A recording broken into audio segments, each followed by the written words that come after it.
Frères et sœurs, bonjour, bonsoir.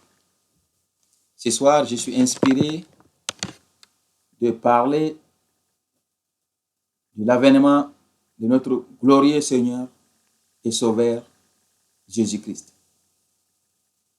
Donc, comme j'aime à le faire, on va parler d'un certain nombre de versets bibliques et par la suite, je vais parler des choses concrètes que moi-même j'ai vécues.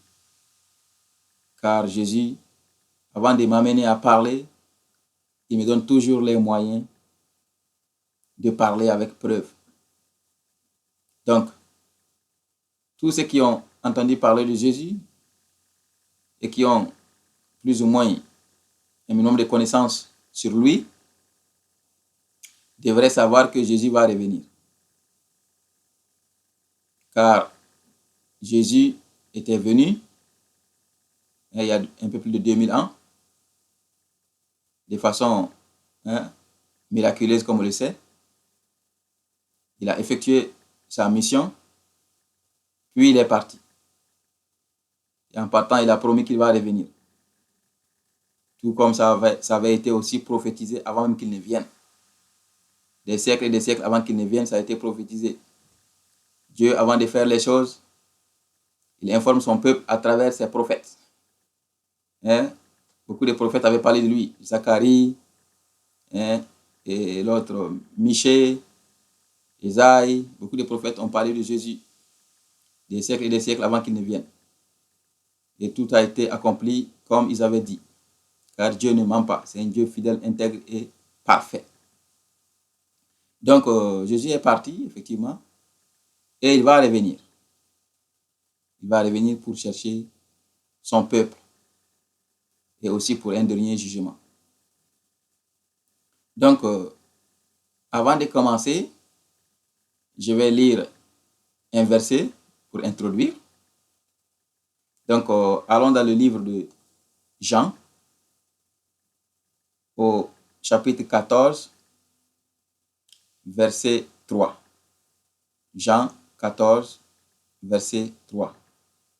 Et lorsque je m'en serai allé et que je vous aurai préparé une place, je reviendrai et je vous prendrai avec moi, afin que là où je suis, vous y soyez aussi.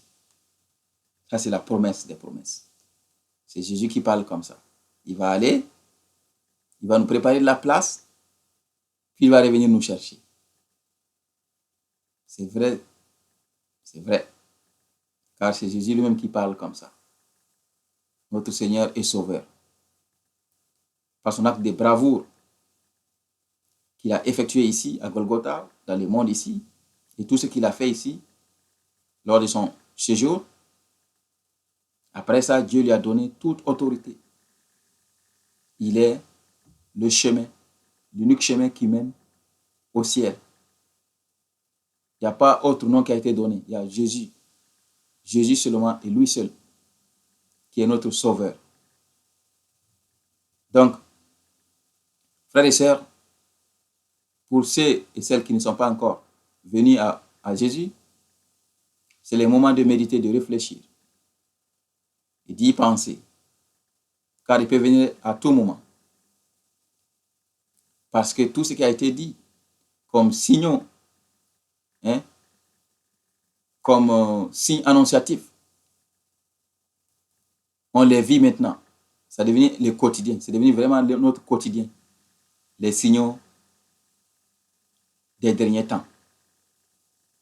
Donc, pour aller de l'avant, lisons encore un autre livre.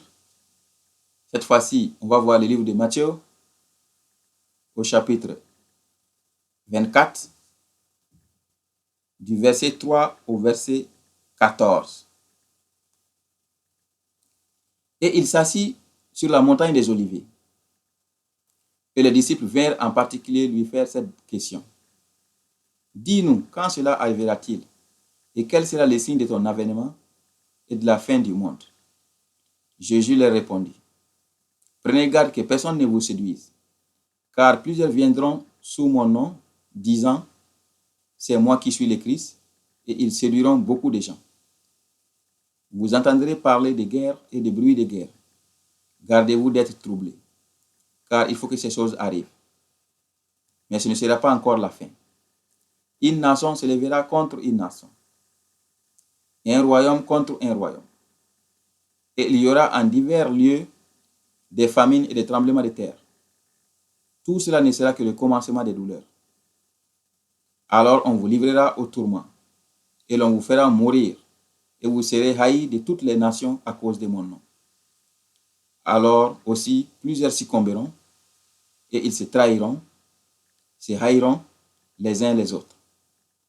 Plusieurs faux prophètes se lèveront, et ils séduiront beaucoup de gens. Et parce que l'iniquité se sera accrue, la charité de plus grand nombre se refroidira. Mais celui qui persévérera jusqu'à la fin sera sauvé. Cette bonne nouvelle du royaume sera prêchée dans le monde entier pour servir de témoignage à toutes les nations. Alors viendra la fin. Alléluia. Ça, c'est le Seigneur lui-même qui parlait comme ça quand il était ici, il y a 2000 ans de cela. C'est Jésus, Dieu sur terre, le Dieu en personne qui était parmi nous ici.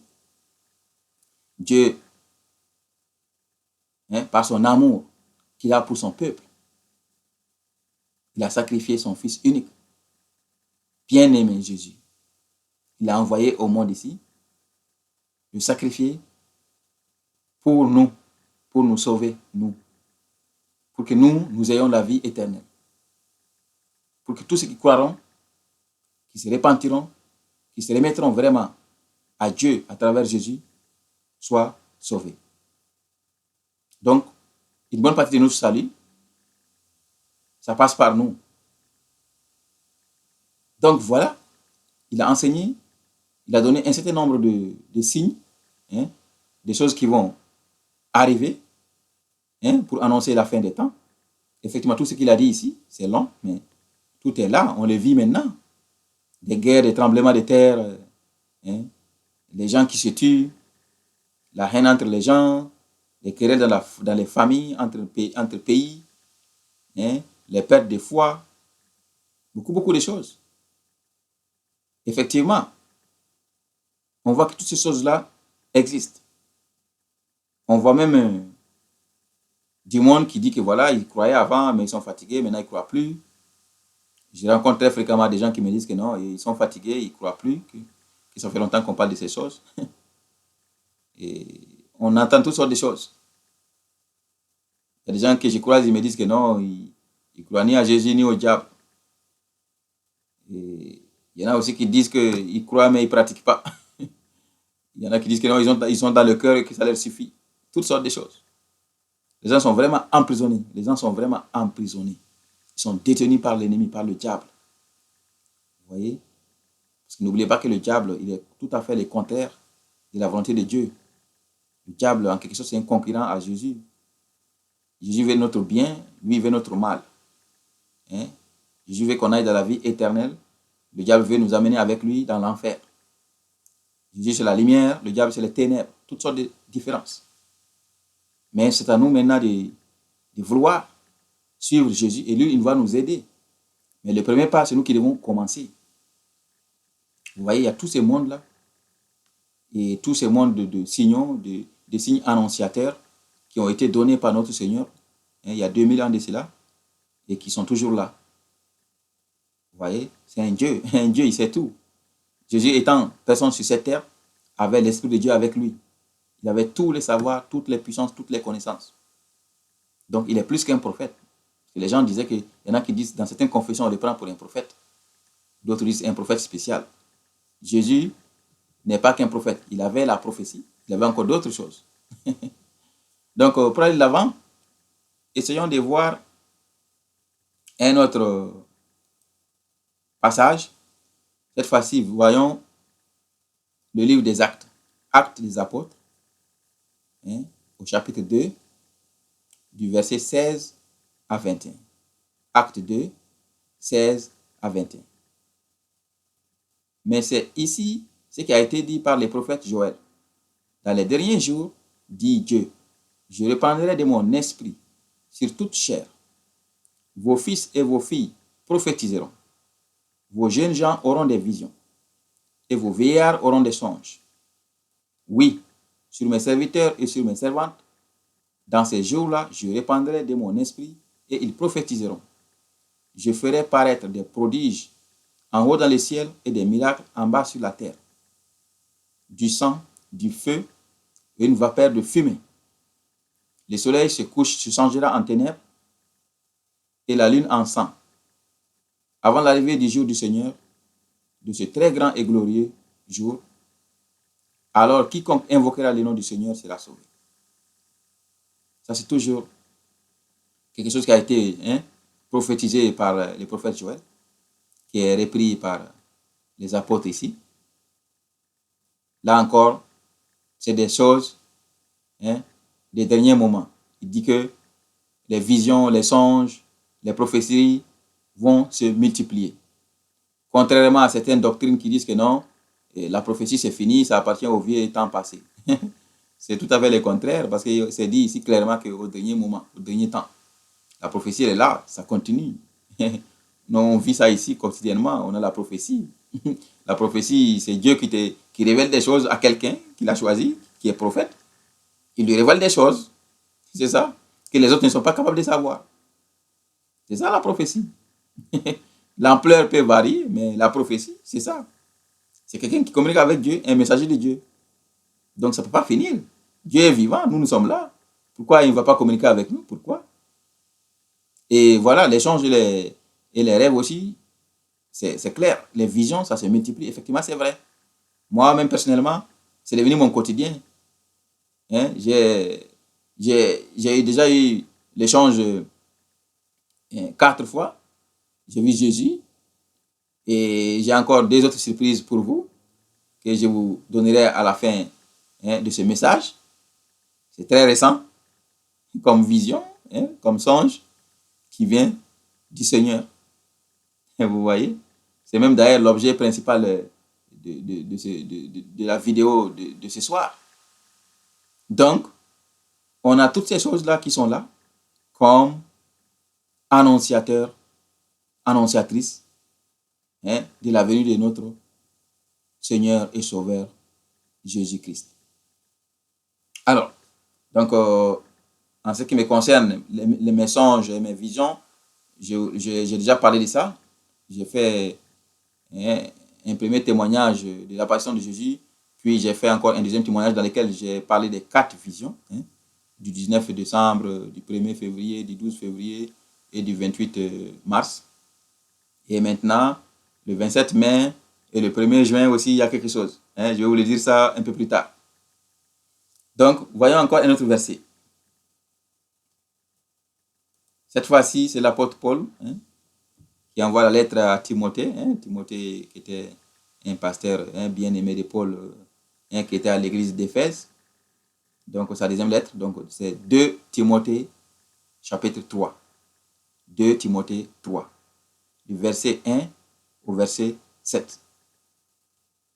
Sache que dans les derniers jours, il y aura des temps difficiles, car les hommes seront égoïstes, amis de l'argent, fanfarons, hautains, blasphémateurs, rebelles à leurs parents, ingrats, irréligieux, insensibles, déloyaux, calomniateurs, intempérants, cruels, ennemis des gens de bien, traîtres, emportés, enflés d'orgueil, aimant le plaisir plus que Dieu, ayant l'apparence de la pitié, mais reniant ce qui en fait la force. Éloigne-toi de ces hommes-là. Vous voyez? C'est encore des signes. Effectivement, nous les vivons. Maintenant, on peut croiser des gens comme ça. Ils ne te connaissent pas, aucune raison. Mais déjà, ils se sont fait une idée sur toi. Ils ne t'aiment pas, ils te détestent ou quelque chose du genre. Il y en a qui se disent racistes, il y en a qui se disent c'est pas xénophobe. Toutes sortes d'appellations. Mais tout ça est diabolique. C'est les démons. C'est les démons qui transfigurent les gens comme ça. Une personne normale doit être gaie, joyeuse, bonne, accueillante, sage, intelligente, douce.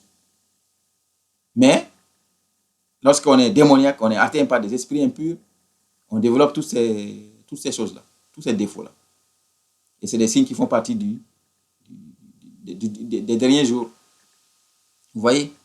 Donc, il est très important de se préparer parce que les signaux qui ont été donnés on les vit au quotidien maintenant. On les vit au quotidien. Mais quelqu'un qui se prépare bien, il n'a pas à se préoccuper. Parce que c'est des choses qui doivent arriver. Ça a été dit divinement. Jésus même a dit que c'est des choses qui doivent arriver. On ne peut pas les freiner. Ça doit arriver. Les guerres, les famines, hein, toutes sortes de choses, hein, les prodiges, les miracles à travers le monde, c'est des choses qui doivent arriver. Et je vous lis encore un autre verset, cette fois-ci, toujours du Seigneur Jésus-Christ, mais cette fois-ci à travers un autre évangile, cette fois-ci de Jean. Donc, on va voir l'évangile de Jean, chapitre 16, verset 2. Ils vous excluront des synagogues, et même l'heure vient où quiconque vous fera mourir croira rendre un culte à Dieu. Effectivement, on dit que, effectivement, quand on est avec l'Esprit de Dieu et qu'on essaie d'aller fréquenter des églises ou de ces maisons de culte qui ont dévié, qui ne sont pas de Dieu, c'est clair qu'on va vous haïr, on va vous détester parce que vous n'êtes pas sur la même longueur d'onde. Les esprits ne sont pas les mêmes. Les mauvais esprits n'aiment pas l'Esprit de Dieu. Vous êtes un obstacle pour eux. Et effectivement, il y a aussi les gens qui tuent pour dire que voilà, ils tuent pour Dieu. Ils vont tuer quelqu'un et puis ils prétendent aller au paradis. C'est clair que ça ne va pas. C'est purement démoniaque, purement diabolique, 100%. Dieu a dit de ne pas tuer. Hein, ça fait partie de ses commandements. Dans la Bible, dans la Torah, l'Ancien Testament. Tu ne tueras point. Dieu nous a même dit de ne pas juger. À plus forte raison, tuer. On n'a pas le droit de tuer quelqu'un. C'est Dieu qui a le droit de vie et de mort. C'est lui qui nous donne le souffle. Donc, on ne peut pas tuer quelqu'un pour dire que non, on va laisser Dieu au paradis. Ça n'existe pas. On va dans l'enfer. C'est Satan qui vous trompe. C'est Satan qui vous trompe. Vous voyez? Voilà. Donc, toutes ces choses se sont manifestées. Jésus va venir, mes frères et mes sœurs. Jésus va venir. Comme je vous dis, dans ma deuxième vision, quand j'ai vu Jésus la deuxième fois, il venait vers moi dans la nuit. Il marchait vite, vite, vite, comme quelqu'un qui venait de la lune et qui marchait à pied pour venir vers moi. Et moi, j'étais couché. Donc, j'étais toujours dans le monde spirituel. Ok? Donc, ça m'a toujours rappelé dans la Bible, on dit qu'il va venir dans la nuit. Donc, moi, j'ai déjà vu comment il va venir dans la nuit. Ça, c'est la deuxième fois que je l'avais vu. Hein? Donc, frères et sœurs, préparez-vous. Le grand chef va arriver. Celui qui a la capacité de réveiller des esprits morts, il va nous réveiller. Et puis, on va aller ensemble avec lui pour vivre une autre vie. Une vie qui n'a pas de mort, qui n'a pas de tourment, qui n'a pas de stress. Parce que cette vie, on l'a poliée, le diable l'a poliée en trompant nos premiers parents, Adam et Ève. Le diable est passé par Ève pour atteindre les couples. C'est de là qu'est née la mort. Parce que Dieu avait prévenu dès le début que si vous faites ce péché, si vous mangez ce fruit, vous mourrez.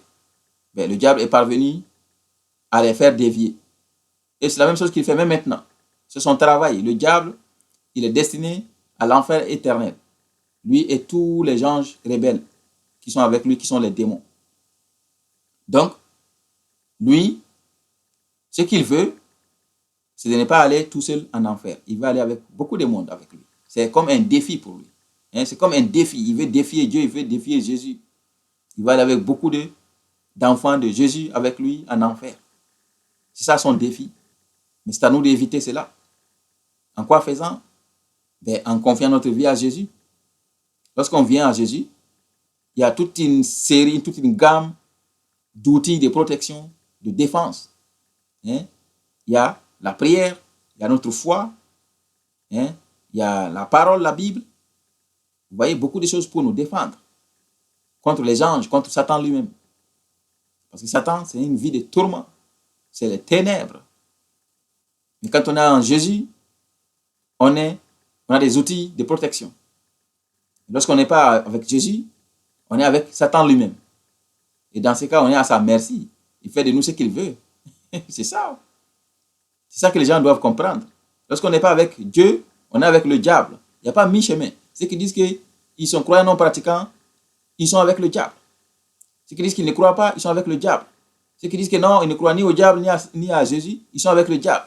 Il n'y a pas deux choses, il n'y a pas trois choses, il y a juste deux. Dieu, l'Éternel des armées, le Dieu créateur de la terre et du ciel, hein, et le diable. Il n'y a que ces deux choses. Donc, vous qui m'écoutez maintenant, à vous de vous demander avec qui vous êtes. Êtes-vous avec Jésus? Ou bien vous êtes avec le diable? Le diable, son destin, c'est l'enfer éternel.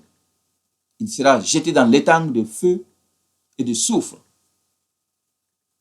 qui va le brûler de façon éternelle. Pendant que ceux qui sont sauvés vont aller avec Jésus au ciel, dans un nouveau monde, bien fait pour eux. C'est là où on va vivre. Nous, les anges, Jésus et Dieu. Hein? Jésus qui était venu ici à Nazareth. Hein? Jésus qui est né à Nazareth, hein? à Bethléem. Voilà, Jésus de Nazareth. Il est au ciel maintenant, il nous voit. Il a la droite de la gloire du Père. Il nous voit, il continue d'intercéder pour nous. Il a pitié de nous, il nous aime, il a la compassion. Hein? Surtout qu'il était venu ici parmi nous. Hein? Et imaginez l'amour qu'il a pour nous. Il a quitté le ciel pour venir ici, vivre des années pour nous sauver. Dans toute l'humilité, en toute humilité. Hein? Il marchait de pied à pied. Quand je m'assois et que je regarde la carte, je vois les trajets qu'il a fait à pied. Bethléem, Jérusalem, Juda, tout ça là. Hein? Les Jourdains, les montagnes. Tout ça parce qu'il a l'amour pour nous. Parce qu'il n'a pas besoin de sauvetage, il est sauvé. C'est nous qu'il est venu sauver. Alors imaginez l'amour qu'il a pour nous. Et imaginez la peine qu'il pourrait ressentir en nous voyant délirer, en nous voyant vraiment dévier. Ça peut faire mal. Donc, frères et sœurs, le salut, ça vient de Dieu. Mais quelque part, nous, on doit être disposés à le recevoir. C'est clair que quand on le rejette, on ne l'aura pas. Mais il faut avoir la volonté, hein, d'avoir le salut par la grâce de notre Dieu, hein, par la grâce de Jésus qui a tout donné pour nous. Et c'est là que Dieu lui a donné toutes choses. Dieu lui a dit, voilà toi, c'est toi que je vais utiliser, c'est toi mon chemin, c'est toi le chemin par lequel mon peuple va venir au paradis, au ciel avec moi. Avec tout ce qu'il a fait, imaginez, dans la trentaine, il n'avait même pas 40 ans quand il suivait la crucifixion. Vous voyez quelle douleur ça peut avoir, à son âge encore, lorsqu'on est plein envie de vivre. Mais lui, il savait qu'il était venu pour ça. Donc, frères et sœurs, si vous n'êtes pas encore venus à Christ, c'est le moment. Si vous avez du mal à croire, Dieu, il sonde les cœurs. Il regarde les cœurs des gens. Dieu, il a sauvé des gens de toutes sortes, de toute ethnie, de tout âge, de toute confession. Hein? Il les a choisis, ils ont reçu sa grâce. Ils ont été transformés, ils sont venus en Christ. C'est ça, ils sont devenus des chrétiens. Alors qu'ils étaient dans d'autres choses avant. C'est des gens qui persécutaient même des chrétiens. À l'image de Paul, hein? Paul avant, il était juif, il ne voulait rien savoir du christianisme. Il persécutait les chrétiens. Et Jésus l'a surpris sur la route entre Jérusalem et Damas. Et c'est là qu'il est même devenu apôtre après. Donc, ce n'est pas nouveau. On peut ne pas être de Jésus pour un temps, mais l'important c'est de venir après. L'important c'est de ne pas mourir avant de venir à Jésus. Et on ne sait pas quand est-ce qu'on va mourir. Donc le mieux, c'est le plus tôt. Quand vous regardez cette vidéo aujourd'hui et que vous n'êtes pas avec Jésus, commencez dès maintenant à le chercher. Entrez dans votre maison et faites la prière. Faites la prière et demandez à Dieu d'avoir pitié de vous, de demander pardon. Dites-lui que s'il existe, de se révéler à vous. Faites toutes les prières possibles en vous humiliant et demandez à Dieu pendant plusieurs jours, plusieurs semaines, jusqu'à ce que vous ayez une réponse. Dieu, il ne laisse pas comme ça. Quand on le prie, il agit. Comme je dis, il sonde les cœurs. Il n'y a que lui qui a accès à notre cœur. Il n'y a que Dieu seul qui a accès au cœur de l'homme. Même Satan, il n'a pas accès au cœur, sauf si nous lui donnons accès. L'homme, cependant, l'homme peut décider de donner accès au diable. Dans ce cas, il va entrer et puis il va faire tout ce qu'il veut. C'est clair, il va nous pousser des idées compliquées, de suicide, de meurtre, de haine, toutes sortes de mauvaises pensées, mauvaises choses. Ça, c'est le travail de Satan. N'attendez pas Satan avec un fusil ou avec un couteau, non.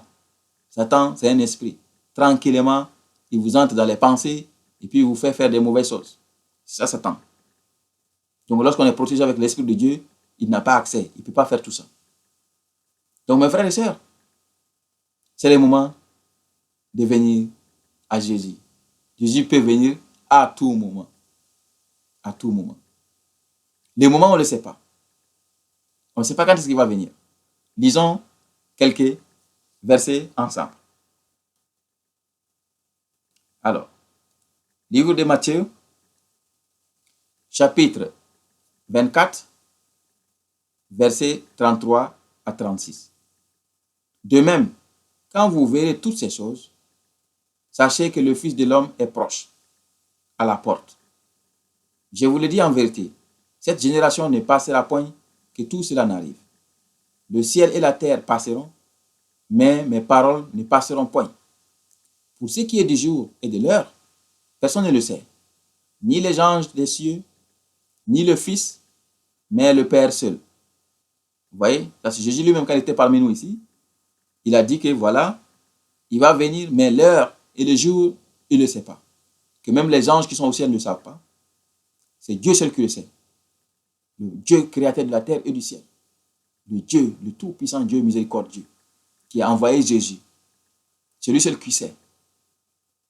Et il n'a pas dévoilé la date et le jour. Et il peut le dévoiler s'il veut, mais il a jugé bon de le garder. Et je trouve que c'est correct parce que beaucoup de gens sont morts sans connaître ça. La foi, c'est de croire à ce qu'on ne voit pas. Croire en Dieu sans avoir vu Dieu. Sans avoir vu Dieu, c'est ça la foi. Si on nous dit qu'il va venir la semaine prochaine, c'est clair que tout le monde va se repentir maintenant pour chercher le salut. Et ceux qui sont morts avant, ça sera injuste à leur égard. Dieu, il ne fait pas d'acception, il ne fait pas de favoritisme non plus. C'est un Dieu fidèle, intègre et parfait. Il est souverain aussi. C'est à nous maintenant de se préparer. C'est ça. On a suffisamment de preuves, on a suffisamment d'outils, il y a suffisamment de choses qui nous permettent de méditer, de réfléchir et de comprendre que Dieu existe. Il y a beaucoup de choses. Il y a pas mal de paramètres qui nous échappent dans cette vie. Des maladies qu'on est incapable de guérir. Nous-mêmes, on ne sait même pas comment on dort, comment on se réveille, comment on garde le souffle. N'attendez pas d'être dans des complications pour commencer à réfléchir. N'attendez pas d'affronter la mort pour commencer à réfléchir et à regretter. Non. Ce n'est pas tout le monde qui a cette chance de se repentir aux dernières minutes. Il y a quelques éléments qui parviennent à le faire par la grâce de Dieu. Certains, même sur les lits d'hôpitaux. Certains, quelques minutes avant de mourir. Mais ce n'est pas tout le monde qui parvient à le faire. Le mieux, c'est de le faire pendant qu'on est en bonne santé. On est bien portant. Donc, voyons encore un autre chapitre, un autre livre. Cette fois-ci, c'est le livre de Marc, au chapitre 13, versets 33 à 37. Prenez garde, veillez et priez, car vous ne savez quand ce temps viendra. Il en sera comme d'un homme qui partant pour un voyage, laisse sa maison, remet l'autorité à ses serviteurs, indique à chacun sa tâche et ordonne au portier de veiller. Veillez donc, car vous ne savez quand viendra le maître de la maison, ou le soir, ou au milieu de la nuit, ou au chant du coq, ou le matin. Craignez qu'il ne vous trouve endormi à son arrivée soudaine. Ce que je vous dis, je le dis à tous. Veillez. Là encore, c'est Jésus, cette fois-ci à travers les témoignages de Marc, parce que les évangiles, il y a quatre, il y a les évangiles, il y a quatre évangiles qui parlent de Jésus sans se contredire. Tout ça montre que c'est divin, ça vient de Dieu, parce que Dieu, il ne se contredit pas. C'est quatre personnes qui n'étaient pas ensemble, au moment d'écrire, et qui ont écrit les choses qui sont cohérentes sur Jésus. Donc, il est très très important de veiller, car il peut nous surprendre dans le sommeil, hein, ou pendant qu'on se prépare pour aller faire l'épicerie, ou pendant qu'on planifie un voyage, un mariage, un baptême, beaucoup de choses. Il peut arriver à tout moment. Donc, c'est mieux d'être prêt. Peu importe quand est-ce qu'il va venir. Hein, mais ce qui est bien, il faut être prêt.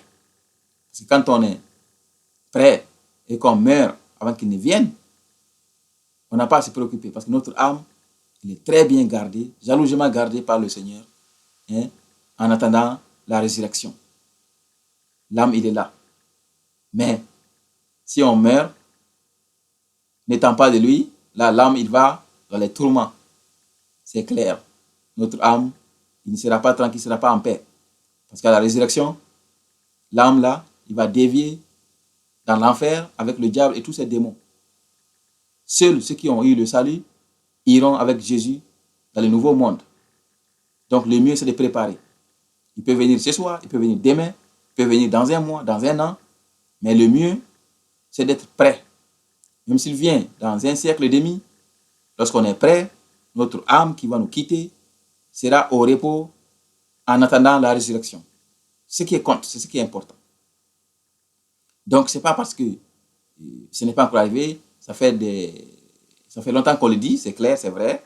C'est vrai, ça fait longtemps qu'on dit qu'il va venir, effectivement. Mais Dieu, il patiente. Dieu a de la patience, il a de la bonté. Parce que s'il vient aujourd'hui, maintenant, beaucoup de gens ne seront pas sauvés. Tel que je vois les choses. C'est sûr, parce que pour être sauvé, pour aller au ciel, il faut être de Jésus. Et ceux qui sont de Jésus maintenant ne valent pas un tiers de la population mondiale. Si on prend toutes les religions, toutes les sectes par-ci, par-là, et même ceux qui se disent chrétiens, beaucoup ne le sont pas réellement. Hein, les non-pratiquants ou ceux qui sont dans des dénominations, hein, qui ne sont pas du tout bibliques, c'est clair que si on enlève tout ce monde-là, le restant, je ne pense pas que ça va valoir un quart de la population mondiale. Donc Dieu, il a de la patience. Il nous donne encore de la chance de se repentir, de venir à lui, avec tous les signaux qu'il nous donne. Dieu a prouvé sa puissance. Hein? On planifie des choses, lui, il bouleverse. Il montre que non, c'est lui le maître. On planifie des météos, il change comme il veut. Hein? Il y a les ouragans par-ci, par-là, les tonnerres, les coups de foudre, toutes ces choses-là. Il y a pas mal de choses incontrôlables. C'est des choses que Dieu seul peut contrôler. Il y a des petites maladies par-ci, par-là que l'homme est incapable de guérir. Hein? Cancer, hépatite, diabète, toutes ces choses-là. Alzheimer, beaucoup de maladies que l'homme nomme comme ça. Mais pour Dieu, c'est rien. Donc tout ça montre la limite de l'homme.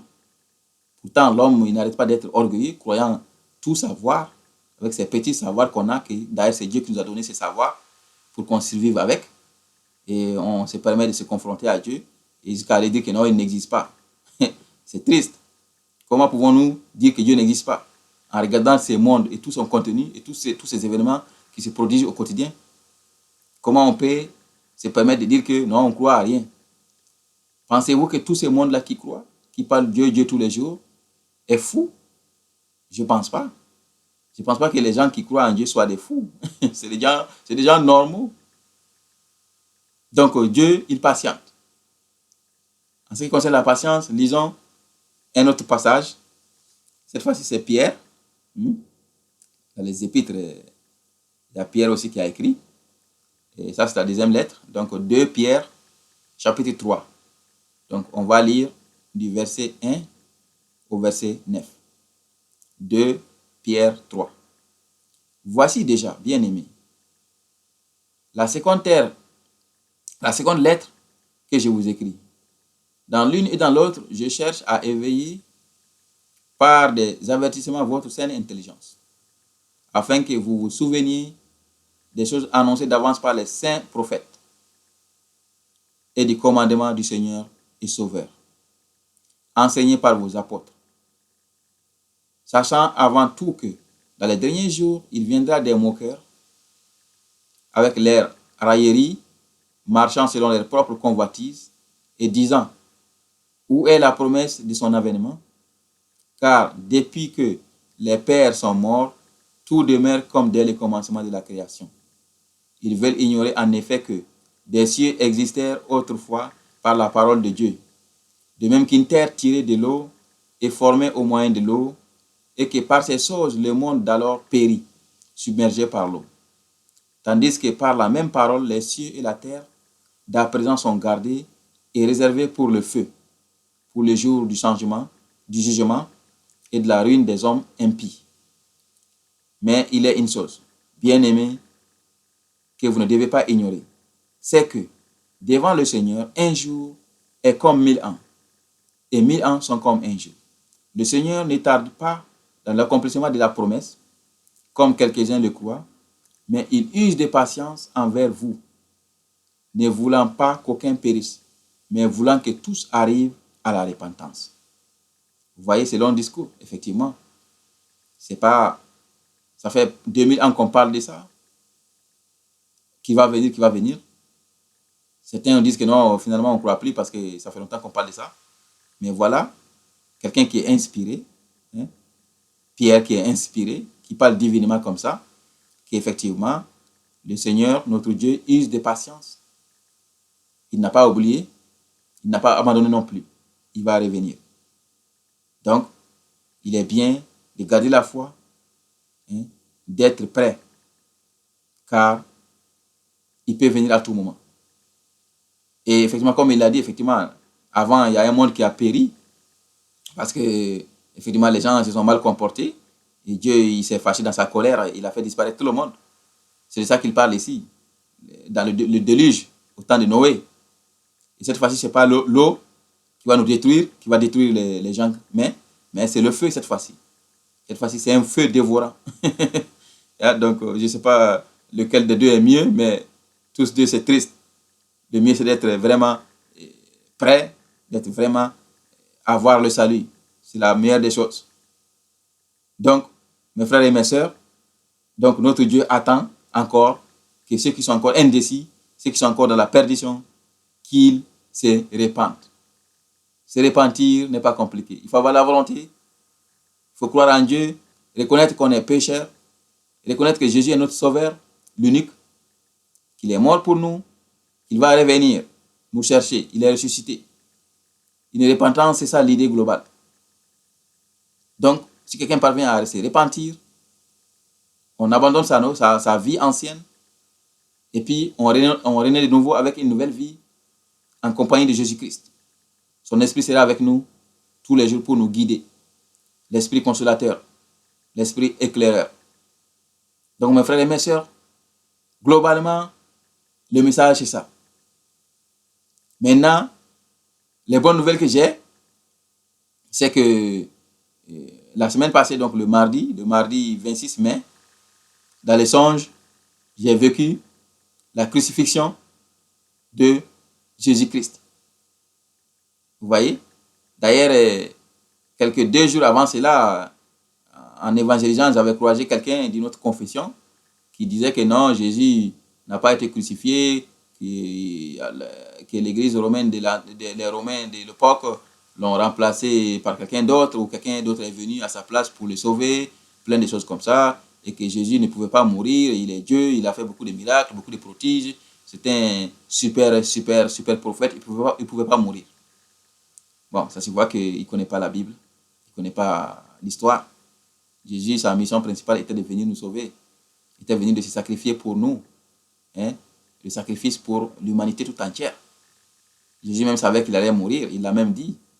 Et ça a été même prophétisé 7 siècles avant ça. Donc ce monsieur, il ne connaît pas du tout la Bible. C'est pour ça qu'il dit que non, Jésus n'est pas mort. Vous voyez? Donc c'est après ça que moi j'ai vu, et dans l'échange, effectivement, la crucifixion. Donc Jésus me donne un outil supplémentaire, hein, pour parler de ça. Vous voyez? Si j'avais vu ça avant de rencontrer ce monsieur, j'allais le lui dire. Mais quand même, je lui ai dit des choses. Je lui ai parlé de la Bible, que Jésus est venu pour ça. Et je lui ai parlé de beaucoup de choses. Et j'ai prié pour lui aussi. Donc, j'ai vu la crucifixion de Jésus. J'ai vécu ça dans l'échange. Hein? Il y a une gloire qui vient. Là, je ne l'ai pas vu en personne, mais j'ai vécu ça. J'ai eu le sentiment de ça. J'ai vécu la scène. C'est ça. Ça, c'est tout près de la semaine passée.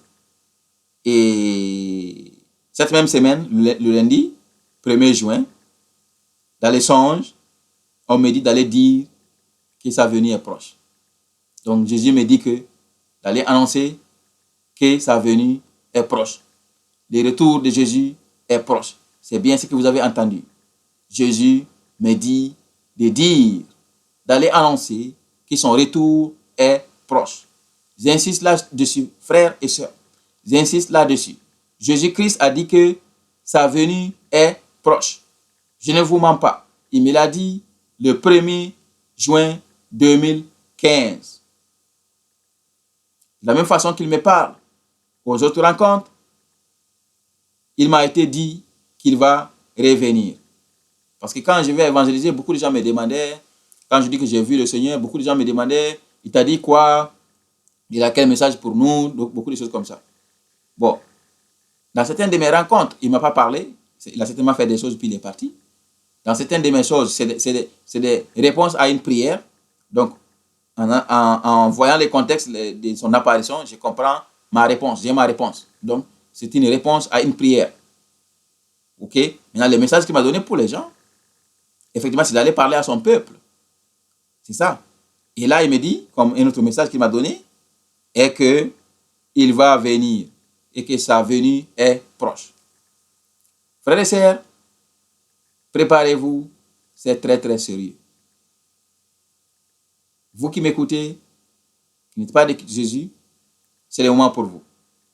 Si vous avez du mal à croire, comme j'ai toujours dit, entrez dans votre chambre avec un cœur honnête et demandez à Dieu de vous pardonner et de se révéler à vous.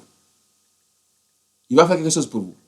Parce que Dieu, il est plein de compassion, de bonté, d'amour. Parce que moi, j'étais dans la perdition totale, j'étais sur la mauvaise voie. Je vivais une vie de païen.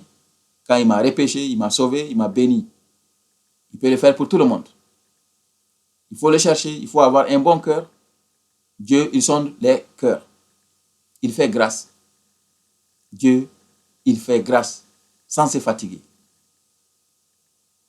Donc, frères et sœurs, le message que j'avais pour vous aujourd'hui, c'est ça. J'espère que ça va vous aider. J'espère que ça va être utile pour vous. J'espère que ça va vous parler et que ça va vous toucher. Je prie mon Dieu, mon Sauveur, qu'il vous touche, qu'il vous accorde sa grâce. Ceux parmi vous qui ont du mal à croire, qu'il vous touche par son esprit. Parce qu'en réalité, nous, on passe le message, on touche les gens, mais le travail, c'est l'Esprit de Dieu qui le fait. C'est le Saint-Esprit qui travaille. Ce n'est pas un combat charnel, c'est un combat spirituel. C'est des choses qui se font en esprit. C'est l'Esprit de Dieu qui touche les gens. Je vous le souhaite de tout mon cœur. Que notre Seigneur, notre Sauveur, vous bénisse au nom de Jésus-Christ. Amen.